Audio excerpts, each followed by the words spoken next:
The Call of Nature, Part 3. All Micah could feel was heat, a burning sensation radiating from the tip of his wings to the soles of his feet. He tried to move away from the heat source, but his body wouldn't respond. "Is this the Netherrealm? Have I fallen into the volcanic wasteland?" his inner voice inquired. But the sound of a female's voice snapped him out of his stupor. Whoever it was singing. It was nothing like the melodic voice of other avian females. It sounded raspy, husky, and full of soul. Even in the darkest of nights, my stars will guide you home, the place where you belong. Don't fret, dear child, for I will show you every step of the way.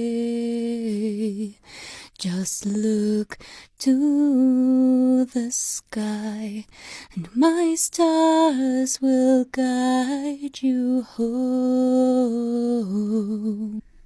With every belted cry of the female's voice, a tingle would traverse through Micah's body, note after note. The more she repeated the song, the more emotional her voice became. What started as a soft melody was now a fervent cry to the heavens. Why was this woman so tormented? Was she like me, seeking a place to belong? Micah dwelled on it as he drifted back into unconsciousness. The firelight danced and crackled as Nemela peered at the statuesque man through the flames, studying the minute features of his handsomely rugged face. From the thickness of his eyebrows to how his eyelashes rested upon his chiseled cheeks. Her eyes moved higher, observing how his platinum and gold-streaked hair perfectly matched the slight shadow of a beard covering his lower face. While stalkerishly studying her potential enemy, she noticed that he was sweating. Dead men don't sweat, Nemela giggled to herself, while a slight smile creased her face. By the gods, why am I so happy about him being alive? She muttered her annoyance into the fire. He has nothing to do with me, and I have nothing to do with him.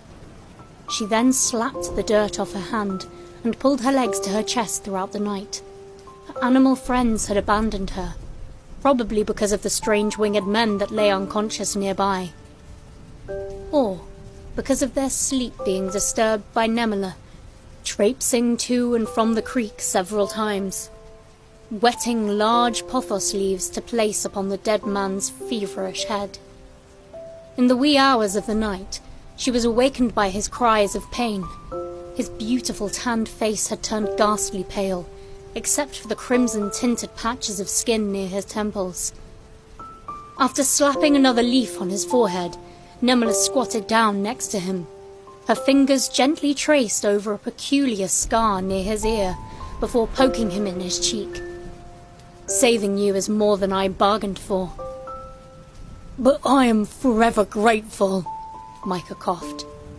"Fates be with me," Nemela shrieked in surprise, unsure if the quivering in her heart was from her being scared or his sultry, deep voice.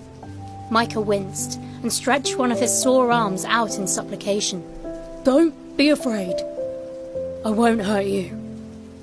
Nemela's nose flared and nipples hardened as he looked at her with his compelling, lustrous eyes. She backed away guardedly, placing her feet in a defensive position, preparing to fight. Micah attempted to sit up, but felt a sharp spike of pain in his carotid. "By the mother, I think my wing is dislocated." He rolled his other shoulder, flexing and straining the muscles in his arms and hands. The sound of a raspy gasp caused him to gaze up.